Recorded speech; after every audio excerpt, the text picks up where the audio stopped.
Buenos días a todos, soy Maite Sarobe del Complejo Hospitalario de Navarra y me han encargado moderar esta mesa de fármacos biológicos de la monitorización a la supervivencia.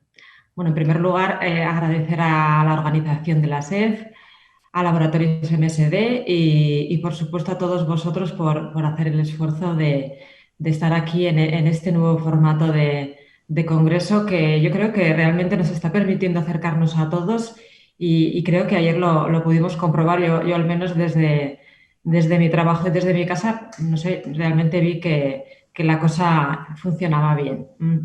Bueno, a lo largo de los próximos minutos vamos a tratar de analizar diferentes factores que pueden afectar a la variabilidad de la respuesta, en concreto a los fármacos biológicos, cómo pueden afectar diferentes factores como pueden ser la adherencia, la persistencia relacionados con el paciente, algunos factores que él puede también modular y también otros factores individuales como pueden ser relacionados con la farmacocinética, farmacodinamia, farmacogenética. De esta manera y con el conocimiento y el abordaje de estas variables podremos optimizar la terapia, podremos tomar decisiones, incluso podremos elegir la mejor opción terapéutica.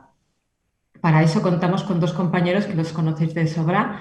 Ellos son Emilio Monte, él es jefe de sección del Hospital La Fe, también es el responsable de la unidad de atención farmacéutica de pacientes externos de este hospital y es miembro del grupo de trabajo de enfermedades inflamatorias inmunomediadas de la SED. También contaremos con Patricio Mas, él es el responsable de la unidad de farmacocinética clínica del Hospital General Universitario de Alicante y también es miembro del grupo PKGen de la SEF. De modo bueno, ya para que aprovechemos bien el tiempo, bueno, recordaros que tenéis opción de realizar consultas y preguntas a través del icono que tenéis abajo para poderlas recibir y yo trataré de transmitirlas al final de la ponencia y desde luego yo creo que sería muy positivo y muy enriquecedor que todos podamos preguntar o participar. Bueno, pues ya sin más dilación vamos a pasar a Emilio y que nos presente su ponencia titulada Elementos a tener en cuenta en la supervivencia de un fármaco biológico. Muchas gracias, Emilio.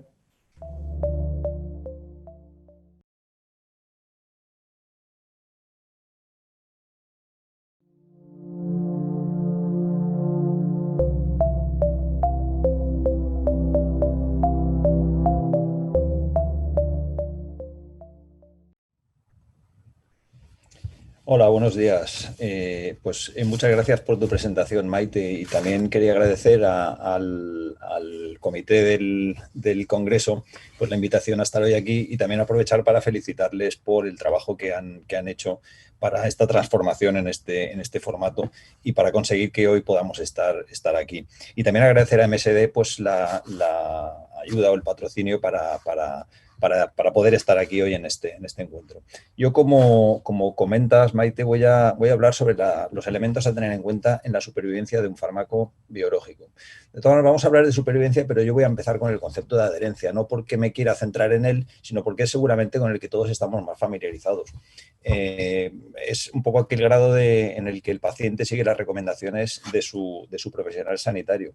Sin embargo, también, además del concepto de adherencia, pues aparece un concepto que lo podemos encontrar con distintos nombres: persistencia, supervivencia, retención, quizás algún otro, pero que esto hace referencia al tiempo durante el cual el paciente continúa tratamiento, tiempo que transcurre desde el inicio hasta la interrupción del tratamiento, o mientras el fármaco se mantiene como una opción adecuada, o el número de días de utilización continua. Es decir, estamos hablando exclusivamente de tiempo.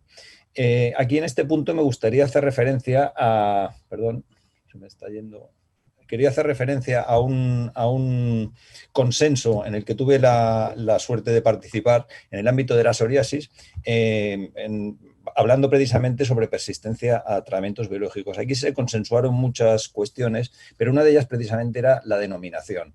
Y aquí hubo un amplio consenso, sobre todo en el ámbito de la farmacia hospitalaria, incluso más que en el ámbito de los dermatólogos, para que adoptáramos el nombre de persistencia. Me parece interesante porque creo que es bueno que todos hablemos el mismo idioma y por lo tanto yo a partir de ahora me voy a referir al concepto, en lugar de supervivencia, pues al concepto o al término de persistencia, que de una forma gráfica, como os decía, no es más que esto. En un periodo de tiempo, si calculamos o vemos el porcentaje de dosis tomadas según la prescripción, hablaremos de adherencia, y simplemente si hablamos desde inicio hasta el final del tratamiento, hablaremos de persistencia.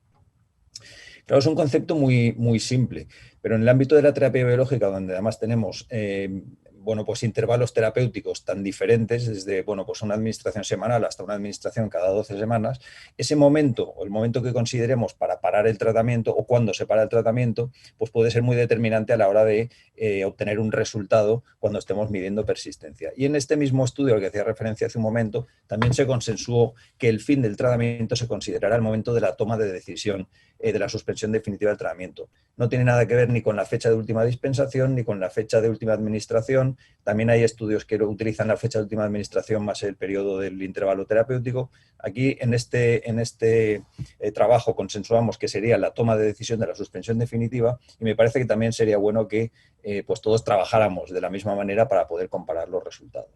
Bien, como digo, es un concepto muy simple, simplemente el tiempo desde que inicia hasta que termina un tratamiento. Entonces, siendo tan simple, realmente es un concepto relevante. ¿Y qué factores nos pueden influir en esta persistencia? Bajo mi punto de vista, la persistencia es un concepto que realmente, si trabajamos bien, lo cual es clave, si algo no se está haciendo bien ya no tiene esa validez, pero si las cosas se hacen bien, creo que es un muy buen indicador de la bondad de un tratamiento, porque el hecho de que el tratamiento se mantenga en el tiempo, lo que quiere decir es que está siendo efectivo, que está siendo seguro o razonablemente bien tolerado por el paciente, y que además el paciente se encuentra satisfecho con él. En el momento falle una de estas cosas, sí, insisto, estamos trabajando bien, el tratamiento pues probablemente se tenga que interrumpir. Por lo tanto, a la hora de seleccionar un tratamiento, es importante tener en la cabeza este concepto de persistencia o esta búsqueda de una larga persistencia, a ser posible desde el inicio. Insisto, no por el hecho en sí de mantener el tratamiento mucho tiempo en marcha, sino porque esto es la consecuencia de que el tratamiento va a ser efectivo, seguro y conveniente para el paciente. Por lo tanto, a la hora de empezar un tratamiento o a la hora de plantear un cambio de tratamiento, pues nos tenemos que plantear todas estas cosas que, pues todos tenemos en la cabeza, desde la indicación al coste, pasando por efectividad, riesgos, cuestiones relacionadas con el fármaco y cuestiones relacionadas con el paciente. Todo esto en el ámbito de la toma de decisiones multidisciplinar, que en el ámbito de las enfermedades inmunomediadas pues está cada vez más asentada en los comités de biológicos, de los que además pues también formamos parte, yo creo que ya en un porcentaje importante de hospitales. Y una vez ya se ha iniciado el tratamiento, pues por la parte que nos toca en los servicios de farmacia, pues entraríamos ya en el circuito de seguimiento o de atención farmacéutica al paciente crónico, que podría estar un poco basado en estos 4 pilares: dispensación, seguimiento farmacoterapéutico, donde se incluiría la monitorización, de la que también hablaremos en este encuentro, de la información y educación al paciente, o la participación con el resto del equipo asistencial. Bueno, si todo esto se hace bien, en principio lo que buscamos es precisamente eso, que las cosas vayan bien y que el tratamiento sea persistente en el tiempo. Sin embargo, cuando uno analiza la bibliografía, pues la verdad es que los datos no son nada buenos, ¿no? Hay muchísimo publicado. Yo he traído aquí solamente 2 pinceladas, sobre todo basadas en revisiones sistemáticas que son muy, muy amplias, y pues donde podemos encontrar un poco esa situación que tenemos ahora mismo, que básicamente se resume en que son datos malos, es decir, son porcentajes bajos tanto de adherencia como de persistencia, y además, como veis, con una amplitud de datos enormes. Si nos fijamos en esta revisión solamente los datos de persistencia, pues tenemos cifras que rondan desde el 30%, entendiendo también que los criterios cambian, y precisamente por eso, a la hora de medir, y por eso también obtenemos estos datos, hasta un 90%. Por lo tanto, datos malos, pero además con muchísima variabilidad. Y si acudimos hasta otra revisión sistemática, también publicada hace relativamente poco tiempo, donde se incluyen bastantes enfermedades inmunomediadas y con un ámbito geográfico muy amplio, una de las conclusiones a las que llegan los autores es lo mismo. Los niveles de adherencia y de persistencia con la terapia biológica son subóptimos.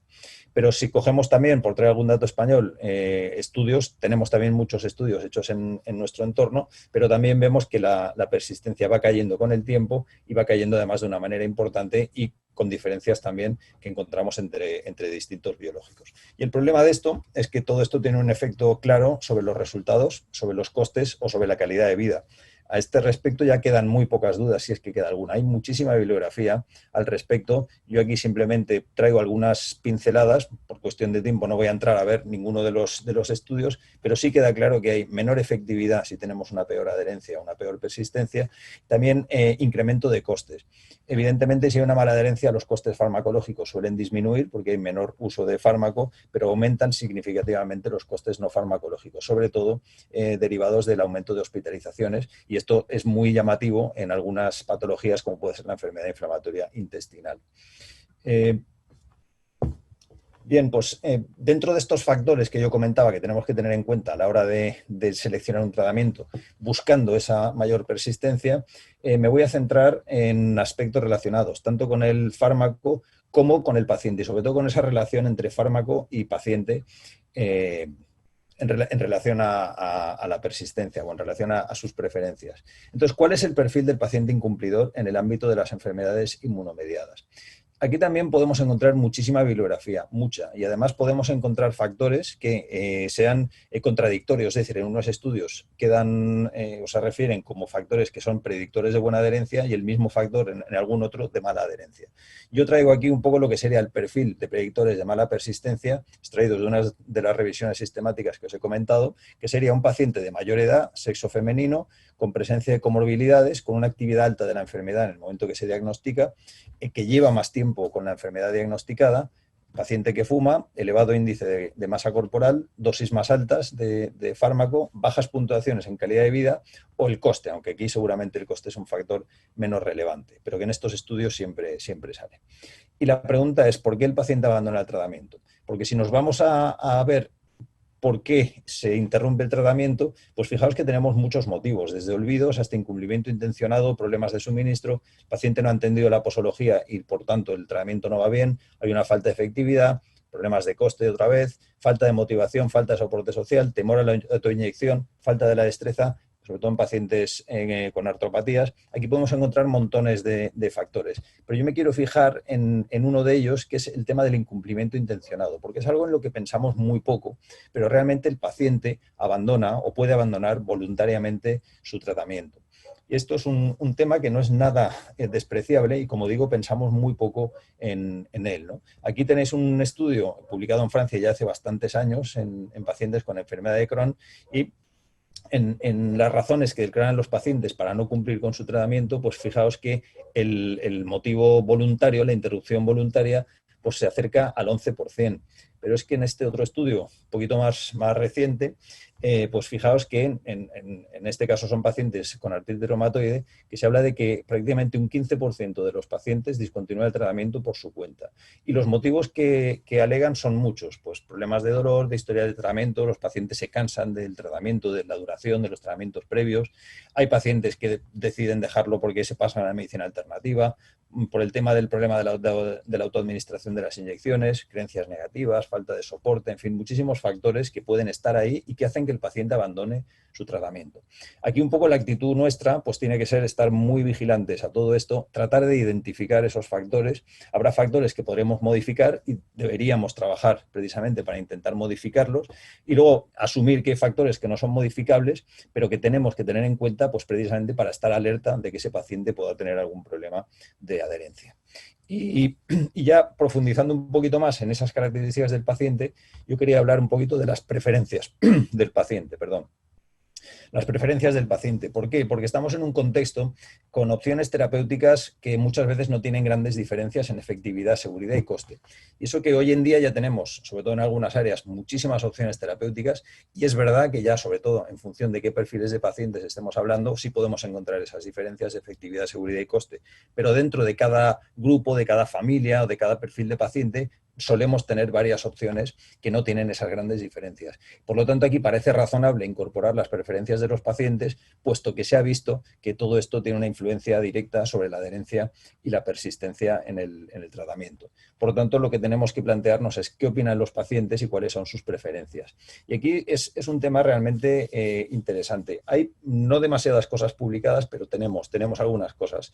Esto es un estudio simplemente donde los pacientes nos cuentan, un estudio que se hizo en Argentina, por eso el coste aparece en primer lugar, pero nosotros aquí podríamos eliminarlo, pero si ya nos fijamos en el resto de factores, pues son los que más o menos podemos tener todos en la cabeza, ¿no? Les preocupan a los pacientes los efectos adversos, la frecuencia de administración, la eficacia, la forma o el modo de administración, los efectos adversos locales o la aparición de infecciones. En cuanto a la vía de administración, pensemos que los pacientes admiten o quieren o están satisfechos o aceptan tanto la vía intravenosa como la vía subcutánea. Y además, si nos fijamos un poco en esta gráfica, pues vemos que para cada uno de los factores que puede condicionar una de las dos vías o la elección de las dos vías, pues hay un porcentaje importante de pacientes que para el mismo factor prefiere la vía intravenosa o prefiere la vía subcutánea. Y sin embargo, lo curioso de esto es que los profesionales sanitarios tendemos a pensar que el paciente prefiere la vía subcutánea. Como vemos en este estudio, en la primera gráfica vemos que los pacientes que están con la vía subcutánea mayoritariamente prefieren la vía subcutánea, pero en la segunda barra vemos que los pacientes que están con la vía intravenosa también prefieren mayoritariamente la vía intravenosa, es decir, los pacientes, o digamos que hay pacientes para todos, unos prefieren la vía subcutánea y otros la intravenosa, pero si os fijáis en la barra de la derecha, que es donde se le pregunta al profesional sanitario, mayoritariamente pensamos que el paciente va a preferir la vía subcutánea. Por tanto, a la hora de seleccionar un tratamiento es un factor que, más allá de lo que podamos pensar nosotros, seguramente deberíamos preguntar a los pacientes. Y, desde luego, hay, como os decía, razones para justificar todas estas preferencias de los pacientes. Esto es otro estudio, por ejemplo, en el que se vio que el paciente está dispuesto a sacrificar algo de eficacia o de seguridad a cambio de que sus tratamientos sean menos duraderos y que tengan una menor frecuencia de administración. O sobre tratamientos que ya tengan una administración a lo largo del año, ellos prefieren una reducción en el tiempo de administración en 1 hora de cada una de esas administraciones que reducir una administración al año. Son cosas que a lo mejor nosotros no tenemos en la cabeza, pero que para el paciente son importantes. Y luego, este otro estudio pues ya nos habla de cuáles son las dudas y preocupaciones sobre la terapia biológica, en este caso en el ámbito de la reumatología, y como veis al paciente desde luego le preocupan temas relacionados con la efectividad, con los efectos secundarios, pero fijaos que también le preocupan cuestiones que van a afectar a su vida diaria, ¿no? Pues influencia sobre la fertilidad, qué pasa si puede tomar otros medicamentos, si el tiempo que va a ser necesario para que empiece a notar los efectos beneficiosos, los efectos a largo plazo, qué dependencia va a tener en su vida, en el resto de su vida de la medicación, o qué opciones puede tener en el caso de que el tratamiento que le pongamos falle. En definitiva, el paciente quiere información sobre sus opciones terapéuticas y no solo desde el punto de vista clínico, sino sobre todo también sobre cómo el tratamiento afectará a su vida diaria. Y yo creo que tenemos que entrar en eso. En definitiva, y con esto prácticamente termino, lo que intento transmitir es que el concepto es muy sencillo, pero conseguir una buena persistencia puede ser algo muy complejo. Y algunos puntos claves que no debemos perder de vista, pues son que tenemos que trabajar con ese enfoque multidisciplinar con el que ya venimos trabajando desde hace un tiempo, que es importante la información y educación al paciente sobre su enfermedad y tratamiento, tratando de informarle sobre estos aspectos que nos están diciendo que les preocupan, trabajar ese compromiso con el paciente o del paciente con el tratamiento acordado, identificar barreras y plantear estrategias individualizadas en función de estas barreras y, desde luego, seguir trabajando, evaluando periódicamente la adherencia y midiendo persistencia de los tratamientos. Y nada más, muchísimas gracias. Muchas gracias, Emilio, por tu exposición. Desde luego, desde el conocimiento y desde la experiencia, el enfocar la individualización del paciente, cómo cada persona tiene una motivación o un papel y sobre todo unas necesidades y unas preferencias Y yo creo que también eso es nuestro trabajo, ¿no? Dentro de lo que es el equipo multidisciplinar del hospital, poder individualizar y enfocar cada paciente. Muy importante me ha parecido el tema de los abandonos. Yo creo que yo comparto completamente contigo la importancia de ese tema. Y bueno, yo creo que luego podemos debatir un poco también vuestros puntos de vista. A continuación vamos a escuchar a Patricio Mas. Él nos va a comentar la importancia, bueno, la monitorización farmacocinética de los medicamentos biológicos y todos los criterios que hay que tener en cuenta. Adelante, Patricio.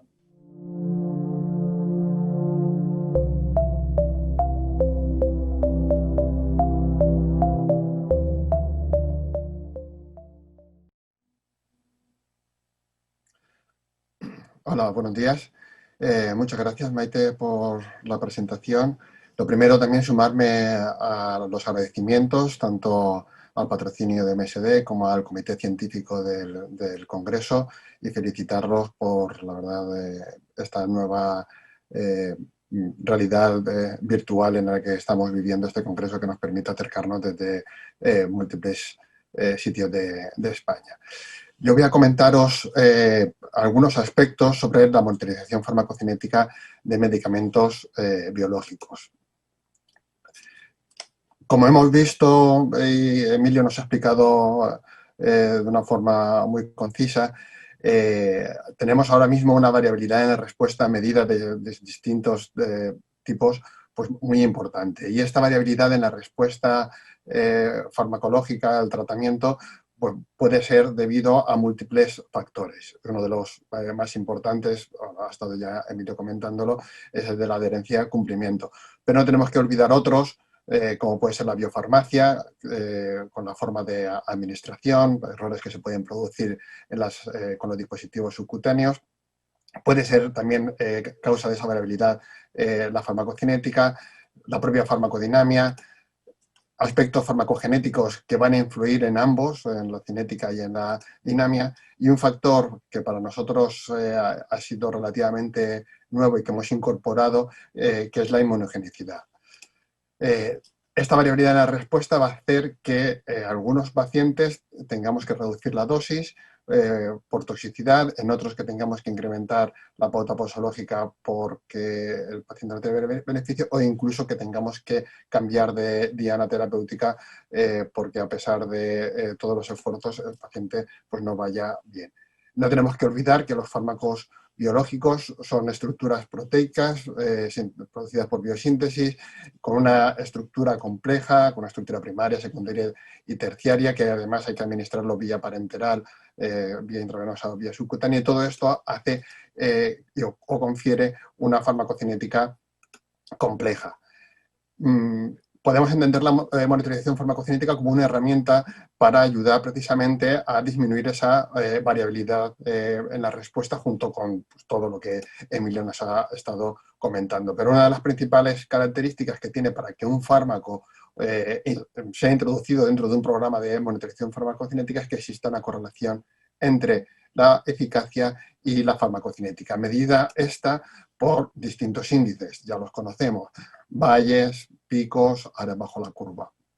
No es esta la única característica que debe de cumplir como para que sea susceptible de introducir dentro de nuestra cartera. Hay otros, como por ejemplo la variabilidad, que tenga una cinética compleja o no lineal, que tenga un estrecho margen terapéutico, o que la eficacia tardemos tiempo en poderla observar, como es el caso de los fármacos biológicos, y obviamente que tengamos disponibilidad de la técnica analítica. Respecto a la relación entre eficacia y farmacocinética, actualmente el grupo de los fármacos biológicos debe de ser el grupo terapéutico donde más bibliografía tenemos acerca de la monitorización farmacocinética. Inicialmente, la mayoría de los estudios han utilizado este dato cinético no como un marcador o como un dato dinámico, como actualmente lo entendemos nosotros, sino como un dato bioquímico estático en el que inicialmente los estudios, como os decía, lo que se intentaba era encontrar un punto de corte, un valor de corte, una concentración plasmática de corte que nos identificase los pacientes que responden frente a los que no responden. Hay múltiples estudios, este que os traigo en la diapositiva.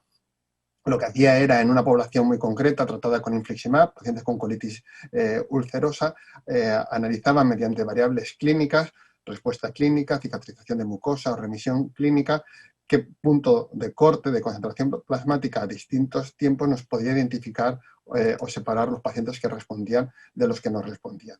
Y lo que vieron desde el inicio, esto es en la semana 8, es que los pacientes que respondían, como cualquiera de las variables de eficacia que utilizaban, tenían unas concentraciones plasmáticas superiores que los pacientes que no respondían. Pero desde el principio, una de las cosas que ya veíamos cuando analizábamos estos estudios es que había una gran variabilidad en las concentraciones plasmáticas cuando se medían a los tiempos concretos utilizando las pautas posológicas estándares. En la diapositiva lo que estáis viendo es un box plot y, como podéis, es una escala logarítmica de la concentración plasmática para cada una de las variables, y si podéis observar, el 75% de los pacientes tienen una variabilidad aproximadamente de unos 50 miligramos litros entre los pacientes en el percentil 25 al 75. Es decir, es una variabilidad muy importante. Estos datos se mantienen a la semana 30 y a la semana 54, exactamente los mismos, pero todavía aumenta mucho más esa variabilidad y esa diferencia entre las concentraciones plasmáticas en valle de los pacientes que responden y los que no responden. Se me ha olvidado comentaros que, perdonad, aquí, que en este estudio el punto de corte que encontraron para las 8 semanas era de 41 miligramos litro, y el punto de corte en estado estacionario en valle que encontraron los autores fue de 3,7 miligramos litro en este tipo de población, pacientes con colitis ulcerosa y en tratamiento con infliximab. Esta relación se ha visto en otras poblaciones, infliximab estamos viendo ahora mismo, pacientes con enfermedad de Crohn, población distinta a colitis ulcerosa, y utilizando como marcador de eficacia otras variables, en este caso una variable bioquímica que es la PCR. A mayor concentración plasmática, que es la barra de la derecha del todo, a mayor concentración plasmática, menor valor de PCR, es decir, mayor eficacia del tratamiento. Además, como os he dicho al principio, hay un factor nuevo y muy importante para nosotros, que es la inmunogenicidad, es decir, la aparición de anticuerpos neutralizantes frente al fármaco. ¿Por qué es importante? Porque la mayoría de los estudios desde el inicio lo que se vio es que los pacientes que desarrollaban anticuerpos neutralizantes frente al fármaco, la eficacia estaba disminuida. En este estudio, como podéis observar, los pacientes que tenían anticuerpos positivos, independientemente de las concentraciones valle que tuviesen, por encima de 3 miligramos litro, puesto que este es el punto de corte que encontraban los autores en este estudio, pues iban mal. Es decir, la PCR, el valor de PCR, que es lo que estamos viendo, estaba incrementado. Esto se contrastaba con los pacientes que no desarrollaban anticuerpos frente al fármaco, en los que los pacientes que tenían una concentración plasmática superior a 3, su PCR, el valor medio de la PCR, era estadísticamente inferior al grupo que tenía una concentración plasmática más baja, por debajo de 3. A pesar de la gran cantidad de estudios y de heterogenicidad en los estudios, es decir, distintas poblaciones, pacientes con Crohn, con colitis ulcerosa, otros estudios analizaban poblaciones mixtas con los dos tipos de pacientes, ya distintas sociedades, en este caso la Sociedad Americana de Gastroenterología, emitió unas recomendaciones sobre monitorización de fármacos biológicos en enfermedad inflamatoria intestinal, en las que, en base a todos esos estudios y esa heterogeneidad, ya teníamos unos intervalos terapéuticos establecidos, por lo menos para infliximab y adalimumab, que son pues los fármacos más utilizados, aunque cada vez se van incorporando otros fármacos biológicos. Bien, ¿cómo podemos incorporar todo esto a la práctica clínica? entendiendo el proceso de monitorización farmacocinética como un proceso dinámico, tal como os comentaba Emilio, en el que iniciamos una dosis en base a las recomendaciones en ficha técnica o datos poblacionales, se administra al paciente, esperamos un tiempo, extraemos una muestra del fármaco, se cuantifica y redosificamos en función del valor que hemos cuantificado. Esa redosificación la podemos realizar de varias maneras. Existen algoritmos publicados en la literatura, son algoritmos muy sencillos en los que en función de las concentraciones plasmáticas en valle, en estado estacionario que dispongamos del paciente y de la determinación de anticuerpos antifármaco, los algoritmos nos van indicando qué es lo que tenemos que hacer. Incrementar dosis o disminuir intervalo posológico, suspender tratamiento o al contrario. Es decir, son sistemas relativamente sencillos y fáciles de implementar, pero que tienen tres grandes inconvenientes. El primero de ellos es que, ya lo acabo de decir, necesitamos que la concentración plasmática del fármaco se encuentre en estado estacionario. Es decir, vamos a necesitar, por ejemplo, para infliximab, que es el algoritmo que estáis viendo en la pantalla, que tengamos una duración de tratamiento pues alrededor de las 20 semanas antes de poder medir los primeros niveles plasmáticos. El segundo es que tenemos que tener valles reales.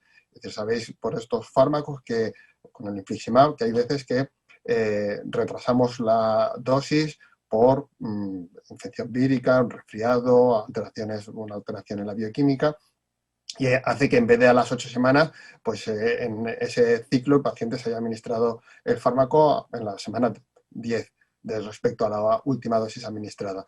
Bien, pues en ese momento ya no vamos a tener un valle y ya no vamos a estar en estado estacionario, con lo cual estos algoritmos no se pueden poner en práctica. Y después, por último, que no sabemos con el incremento, con la intensificación de la pauta posológica, que es como pues, se denomina en los fármacos biológicos, el aumento de la dosis, no sabemos qué concentración plasmática vamos a alcanzar con ese incremento.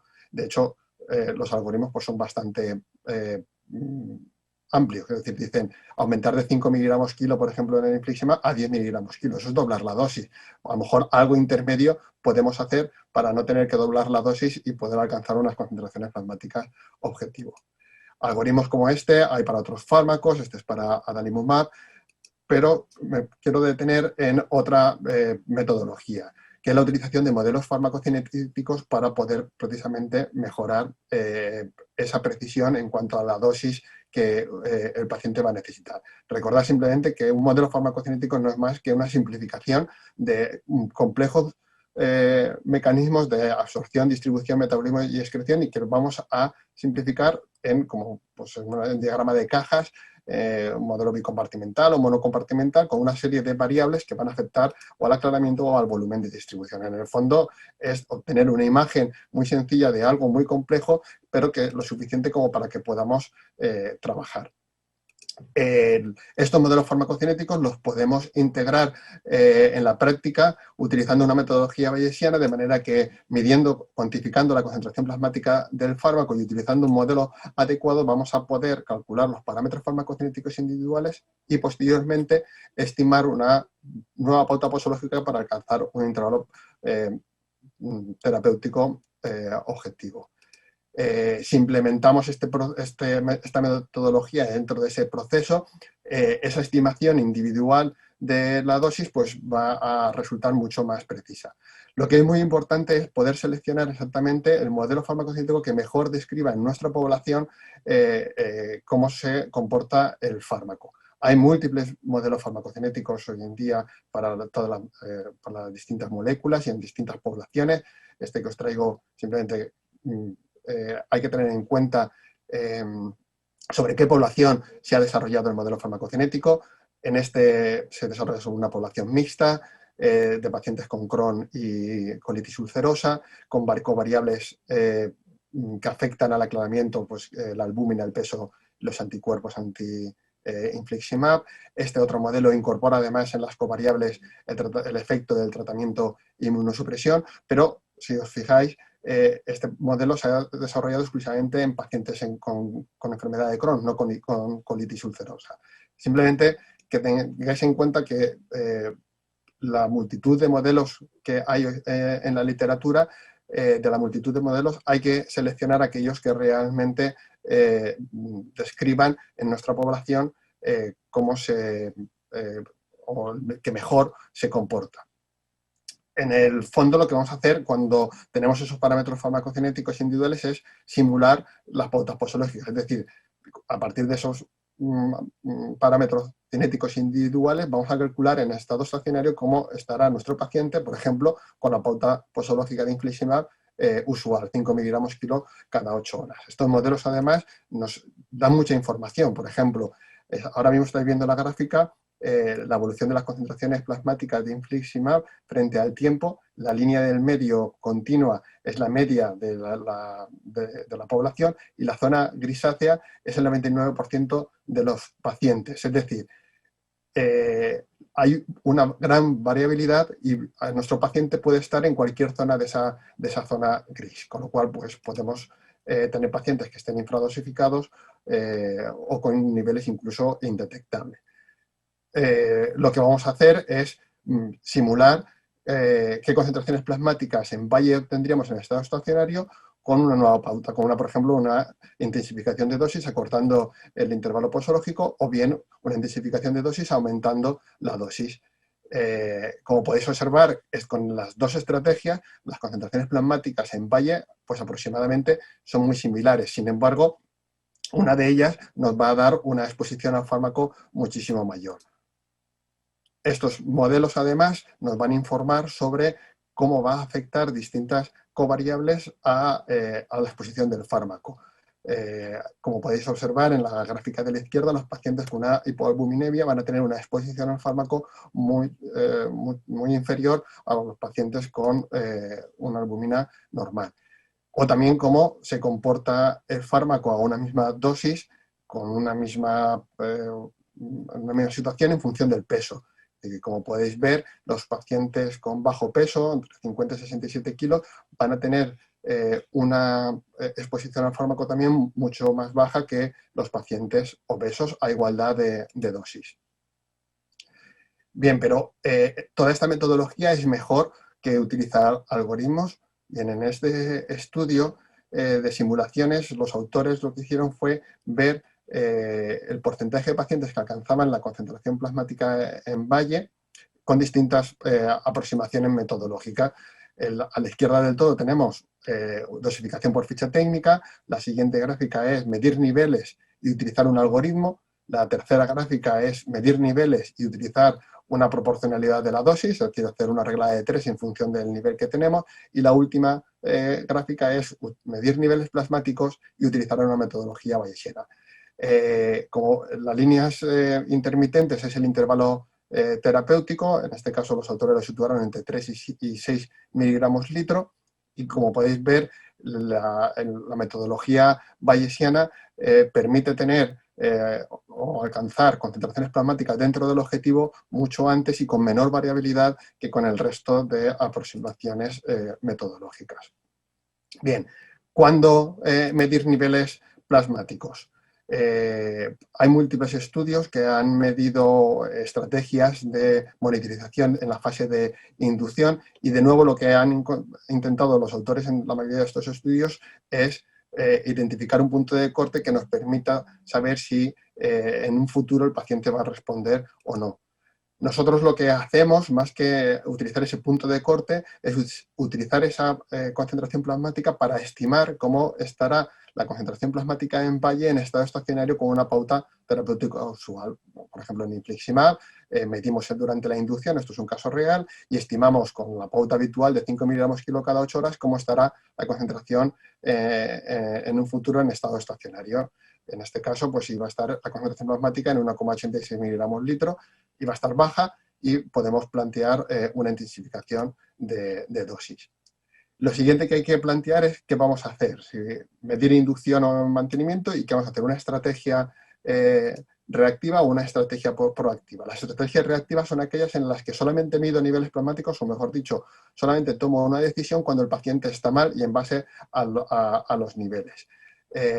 esta estrategia, nosotros, pues es un caso real también, en algún momento, hace muchos años, también la utilizábamos, no aumentábamos los niveles, la pauta posológica hasta que el paciente estaba mal, pero por ejemplo, en este caso, como podéis observar, mantuvimos pauta posológica porque el paciente había hecho una respuesta clínica muy buena, pero en la tercera monitorización las concentraciones plasmáticas eran indetectables, había desarrollado anticuerpos y tuvimos que cambiar de línea de tratamiento. Sin embargo, bueno, esto ahora lo sabemos y es porque la probabilidad de que los pacientes desarrollen anticuerpos anti-infliximab durante la fase de inducción es mayor cuando las concentraciones plasmáticas están por debajo de 3 miligramos litro. La estrategia proactiva, que la otra estrategia, consiste en medir niveles plasmáticos e independientemente de cómo esté el paciente, si esos niveles plasmáticos están bajos, modificar la pauta posológica para alcanzar las concentraciones objetivo. Esto es otro ejemplo nuestro en el que pues, esta estrategia nos permite iniciar ya una dosis de mantenimiento en base a los niveles durante la inducción, ya con una pauta intensificada, en este caso aumentamos a 10 miligramos kilo cada 6 semanas, y después lo que sí que hacemos es un proceso continuo y dinámico en el que vamos midiendo niveles plasmáticos y en función de estos ya podemos ir planteando reducción de dosis. Sin embargo, esta estrategia se ha validado o se ha estudiado en un ensayo clínico en el que los autores medían las dos estrategias, estrategia reactiva y proactiva, utilizando variables de eficacia duras, como son porcentaje de pacientes que necesitaban hospitalización debido a su patología de base, en este caso enfermedad inflamatoria intestinal, o porcentaje de pacientes que necesitaban cirugía. Y como podéis ver, la línea punteada es la estrategia reactiva y la línea continua es la estrategia proactiva. La diferencia en porcentaje de los pacientes que necesitaban hospitalización en aquellos en los que se había utilizado una estrategia proactiva frente a los que se había utilizado una estrategia reactiva era muy importante. Y además también se veía que desarrollaban menos anticuerpos anti-infliximab si utilizaban esta estrategia y también menos reacciones adversas infusionales. Y ya para acabar, si puedo pasar a la diapositiva. Simplemente decir que estas estrategias todavía hay cierta controversia y, por ejemplo, el AGA todavía no la recomienda por falta de conocimiento, pero que nosotros creemos que pueden ser muy interesantes ponerlas en marcha. Simplemente a nivel de... Perdonar.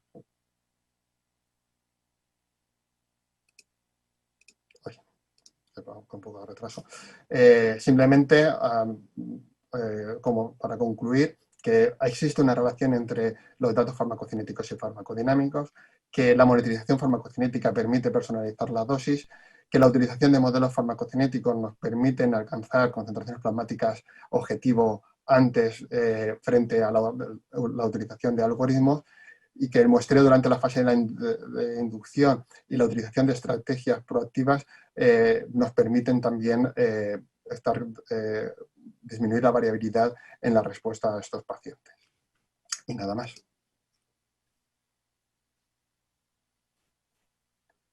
Muy completa la exposición, Patricio, y enriquecedor. Yo tenía, desde luego, varias preguntas y enfoques para los dos, pero mira, voy a priorizar algunas preguntas que han formulado los oyentes de mucho interés. Hay una muy práctica, me parece a mí, pero me parece que nos la puedes contestar. Es de Asunción Aranguren. Ella comenta, bueno, le han encantado las ponencias y en relación a lo que es la monitorización de infliximab, Patricio. Según la ficha técnica, se indica valorar tras 12 semanas en su hospital. Dice que tras la dosis de inducción 0,26 semanas se considera, bueno, se valora si ha habido un fracaso primario o no. Por el contrario, tú, Patricio, hablabas de 20 semanas. ¿Cómo lo puedes responder? Bueno, en concreto se refiere a la patología digestiva, ¿no? Esta discrepancia de periodo de valoración. No, a ver, a lo que me refería con la semana 20 era que si utilizamos los algoritmos que os he mostrado para redosificar o para medir niveles plasmáticos y plantear un ajuste posológico, tenemos que estar en estado estacionario, y el estado estacionario lo vamos a alcanzar después de la primera dosis de mantenimiento. Con lo cual, realmente, para poder aplicar de una forma fiable los algoritmos, deberíamos esperar a tener esta información. Lo que pasa es que, precisamente, si medimos durante la fase de inducción, con cualquiera de las opciones, o bien utilizando el punto de corte, los puntos de cortes que establecen algunos autores, o bien utilizando una metodología bayesiana para estimar qué concentración plasmática tendríamos en estado estacionario, pues obviamente lo vamos a mejorar. Es cierto también que si un paciente no ha respondido durante la fase de inducción, pues ya tenemos que estar preaviso con que hay algo que no está funcionando bien. Yo soy un fiel creyente de que cuanto antes midamos niveles y lo que correlacionemos con la clínica del paciente, pues obviamente va a ser mejor, ¿no? Venga, gracias, Patricio. Y una última pregunta, también formulada por los oyentes, y ya para terminar, porque estamos en hora, y dirigida a Emilio. La fórmula Eva Negro. Te leo, Emilio, el paternalismo que has comentado en la preferencia de vía condiciona la adherencia. ¿Hay datos de mejor adherencia, persistencia en función de la vía? Un poquito has apuntado en este sentido. Bueno, a ver, el problema que tenemos con el tema de la persistencia y la adherencia es que tenemos